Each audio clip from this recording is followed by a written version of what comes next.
And I got confused on where I was on the map. So here come probably some vultures or some Goliaths. I haven't seen an armory, so that's going to be some vultures.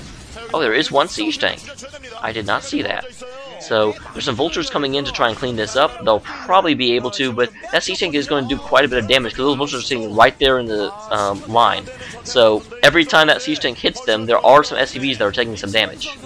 And it does look like actually Baby decided, you know, that siege tank was going to die, so go ahead and take out some SCVs. Don't even worry about those vultures.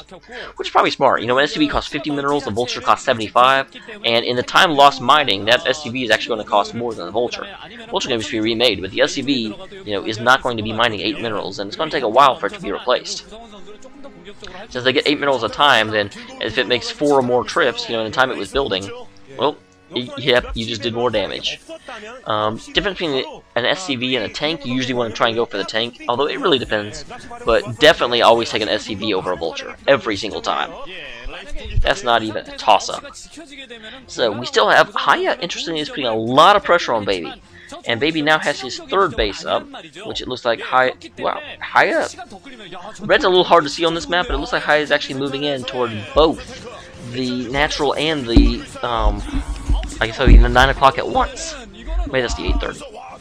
Hoya's 3rd, and here comes another drop. So, while Hoya's putting a lot of, it's about like I said earlier. Hoya's putting a lot of pressure on the ground and continuously moving forward with his quote-unquote troop advantage. Although I don't know how much of a troop advantage he still has. But meanwhile, Baby is taking advantage of those dropships and just pulverizing Hoya's mineral line. Ooh, I feel like I need to sneeze. I'm gonna try not to sneeze for you guys. So far, Baby's drops... Okay, there's another vulture there. But Baby's drops not doing a whole lot. Baby's drops are really just... I mean, they're going in there, they're doing a little bit of damage, but they're not the, you know, amazing drops that I'm used to seeing from these guys. So, meanwhile, that Wraith, or maybe those 2 Wraiths, are just doing an incredible amount of damage. I mean, he's moving in, he's sieging up, and those Wraiths just slowly pick away at him. Wraiths are usually not a good counter to tanks, because they do so little damage. They are not the Banshees of StarCraft 2. They only do, I want to say, maybe 8 damage per shot. So, but when there's no Goliaths around, they will. They'll just, oh, there are 3 Wraiths out now, so he's really going with this Wraith thing. But there are Goliaths, they've finally caught up with the tanks, and they're going to drive those Wraiths back. Those Wraiths look like they don't have Cloak yet. Is that another drop going in? I think it is. I think it is indeed. So, yeah, once again, it's just, we've got Hoya, he's pushing the front door, he's moving in, and he's actually pushing pretty hard now. He's got his barracks out in front, which that's what the Wraiths were trying to take out. The Wraiths were trying to take out the barracks and give him another delay. Meanwhile, we got more dropships dropping all 3 of Hoya's bases, and Hoya's just got to be getting tired of this. That's one thing I've never liked about Terran. I know why it's this way, but Terran do not have any base defenses. And so, you can't ward against drops very well. You know, you have turrets, which can stop the dropship itself, but they can't stop the units. And you have to commit, you know, supply if you want to stop them otherwise, because a bunker by itself won't do anything. You gotta have troops in it. So you really waste at least, or not waste, but use at least 4 supply, which 4 supply out of 200 isn't a ton. It's still enough that I don't like doing it. It makes me feel bad. So, but right now, I would say Baby is definitely in the lead at this point. Hoya is doing a good job at pressuring him, and continues to have troops beating on his front door. But man, Baby's just losing so much. I've been saying that his drops have not been that successful, and they haven't. But when Baby's doing a little bit of economic damage and Hoya is doing none, Hoya is just hitting the fighting troops. You know, the fighting troops exist to be killed in battle. That's their purpose. The miners and the workers exist to be mining, and when they're not mining, it's just like losing a fighting troop, only you lose them for a long time. It's always better to go after your workers than your army, unless you can do a definitive victory over the army, and so far Hoya has not been able to do that. Hoya has just managed to come in here, and, you know, put some pressure on, make him make troops, but, you know, Baby doesn't have a problem making troops. Baby's got the same number of bases you do. A lot of pressure works very well whenever, you know, you have more bases than they do, and they're forced to keep making troops in order so they don't die, and you just continue to out-macro them and make up more troops and have, you know, more stuff. When they have the same number of bases you do, just having pressure, if you're not actually pushing through their troops, doesn't do a whole lot. And Baby is pushing through your troops. Baby is just... I mean, it looks like he may take this base out. Okay, it does look like finally Hoya has gotten to a position where he can attack Baby's workers directly. So, and it looks like SCVs are now rushing in against the siege tank. That is bad news, buddy. And down here, the same thing. We have SCV on siege tank action. That's like a really, really bad something. You know you're in desperate straits when you're always in desperate straits whenever your workers have to fight, but you're in even more desperate straits when your workers are fighting tanks. When you're working on fighting Zerglings or something, well, that's just the beginning of the game, that happens. But workers should not be your primary defense against siege tanks. And whoa, Hoya, why are there, you know, I think that was Hoya. Somebody, you have like 3 SCVs just hanging around. You might want to put them to work, buddy. Probably good for you. Ooh, and that was a very good... Wow. He didn't even see that spider mine, I don't think. That's why he sort of turned his guys around. He's like, oh, there's spider mines. I think that's what happened, because up until now, Baby's had all the spider mines. And so when one of them hit Hoya, Baby was confused, because he really hadn't been worrying about spider mines up until now. Alright, we're setting up another siege line, and that was a pretty good opening engagement from Hoya. Hoya, you took out a lot of Baby's troops, and really Baby didn't seem to take out all that many Hoyas. Although granted, the camera was kind of at a bad angle for me to really see.